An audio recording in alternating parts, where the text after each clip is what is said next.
Hello everybody, I'm Steve Schimpf, and this is part 4 of our series called Coping with COVID.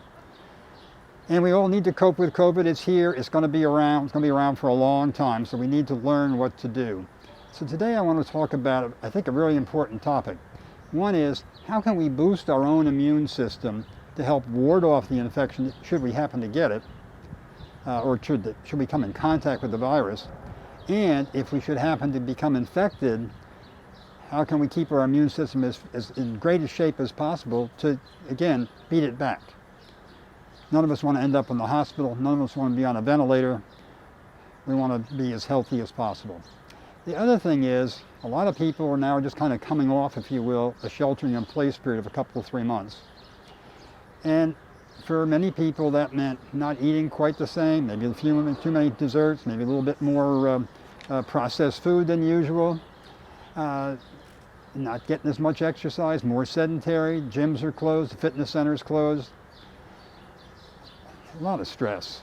Even if you say you're not stressed, everybody is stressed. And you can see it building up over time. The longer this goes on, the level of stress goes up. And with that, not as much sleep. So I want to talk a little bit about diet, exercise, stress management, and enhanced sleep. And I'll do it fairly briefly today, and then we'll come back and go into each one a little bit more detail.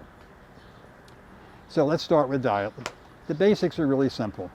And if you remember that pyramid, down at the base of the pyramid are vegetables, fruits, olive oil, olives, things that are healthy for us, that have a lot of nutrient value, but are relatively low in calories.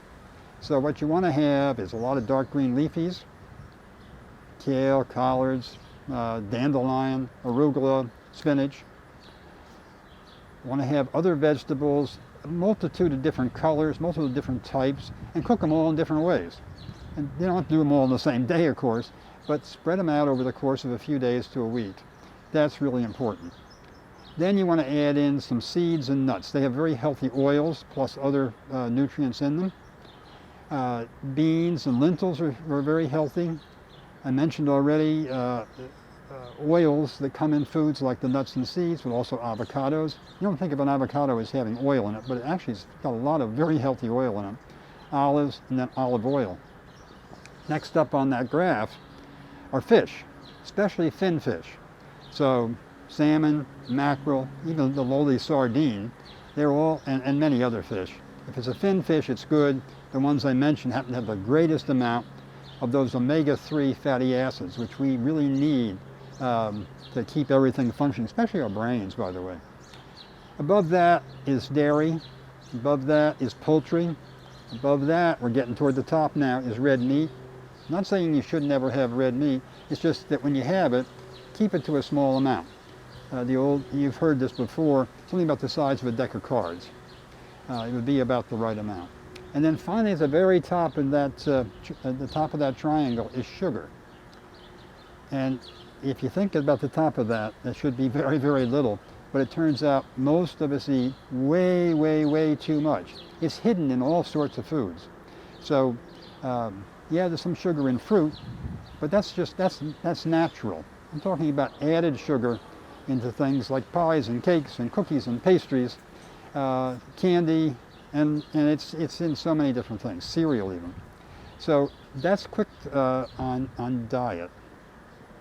Just to go back again, you really want a calorie-light, nutrient-dense diet.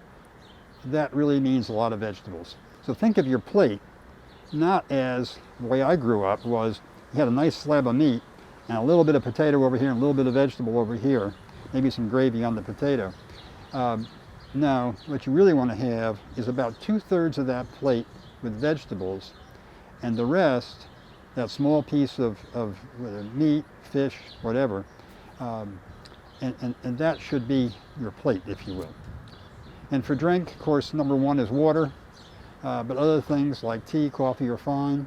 A little bit of wine is good too, but any kind of alcohol is okay, but again, not too much. And we'll get back to stress in a minute. It's easy when you're stressed to have a little bit too much alcohol, so keep that in mind. Let's move on to exercise. Our bodies are meant to move, but we've become very sedentary. And being cooped up at home has made that worse for most people. So we need to get back into the gear again.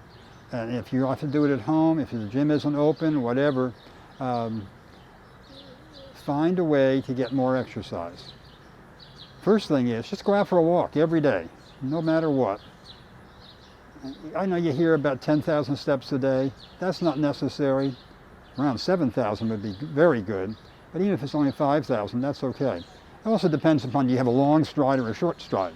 My wife and I take the same walk every day. She gets 1,000 more steps than I do. And that, she feels good about that and I feel bad about that. But, that's just the way it is. We know we walked that same distance.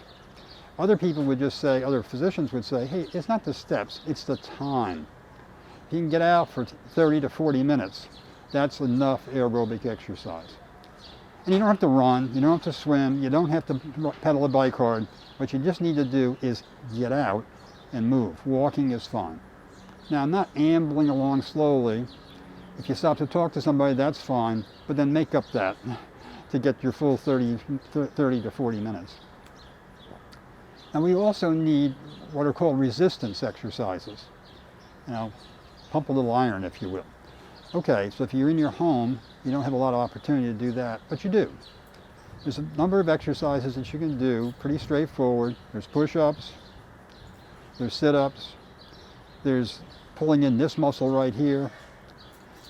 You can do squats. And a really good exercise, which gets all of your core muscles, is what's called the plank. And the plank is just getting down as though you were going to do a push-up, but then just don't do a push-up, just hold it. Just hold it.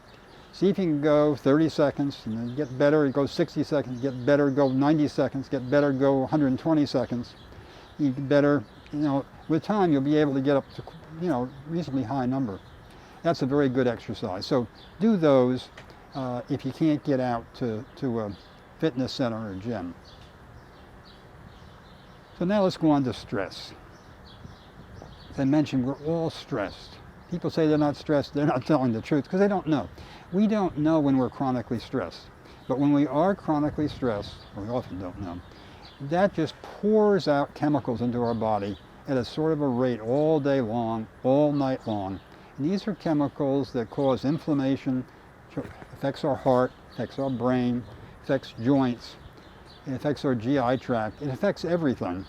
And it affects it in a negative way. So you really want to get that stress level down. Now, the good diet makes a difference, good exercise makes a difference, but then there's things you can do like meditation. I want to just stop for a second. A lot of people think, meditation, that's hard. I can't do that. Well, it is and it isn't. People who get really good at it can go for an hour or whatever. But there are apps on for your smartphone. I'll just mention one called Insight Timer. They'd like you to buy up to their more premium, but basics are free, and they've got a zillion meditation examples on there. They're really kind of fun to listen to, and I would just recommend it. Another one called Calm. I don't like that one as much because they're really busy to get you to buy up. But it has equally good meditation examples in it. You can do yoga. You can do Tai Chi. Just go sit under a tree, take a walk, go out and do some tree hugging. The Japanese call it forest bathing. Just go out into the woods a little bit and just let everything sort of settle down. Now the last thing is sleep. Particularly for us as we get older, we don't sleep as well. Wake up to go to the bathroom. We just don't sleep as deeply. So no matter what, we all need at least 7.5 hours of real sleep a night. So if you wake up 2 or 3 times, you need more than 7.5 hours from the time you went to bed, but we need that 7.5 hours of actually being asleep. So how to do that? Some simple basics are keep your bedroom dark. Get blackout shades. Turn off all the devices in the room, like take your iPhone and turn it upside down or turn it off. Not a good place for the TV. Put the TV out in the living room somewhere. Just keep it dark and noise free. before you go to bed for an hour or so, that's not a good time to watch an action movie or a horror movie. It just gets everything charged up. Much better time to watch some humor or just something quiet, something read, some music, whatever. So you want to just set things up. And the other thing is to keep a schedule. You know, if you normally go to bed at 11 o'clock, go to bed at 11 o'clock. If you normally get up at 7 o'clock, get up at 7 o'clock. Don't change that. And sometimes you have to change it, of course, but most of the time, if you can just keep to a schedule, your body tunes into that and it knows, oh, it's time for me to go to sleep now. Oh, it's time for me to wake up now. And that'll just work like that. So those are the 4 things I wanted to touch on today. They're really important. By doing them, you can boost your immunity, which will help ward off the virus. You'll boost your immunity in case you do get infected. And the other thing, which is really most important of all, you'll feel better, feel a lot better. So that's it. Thank you very much, and we'll come back and do some more next time.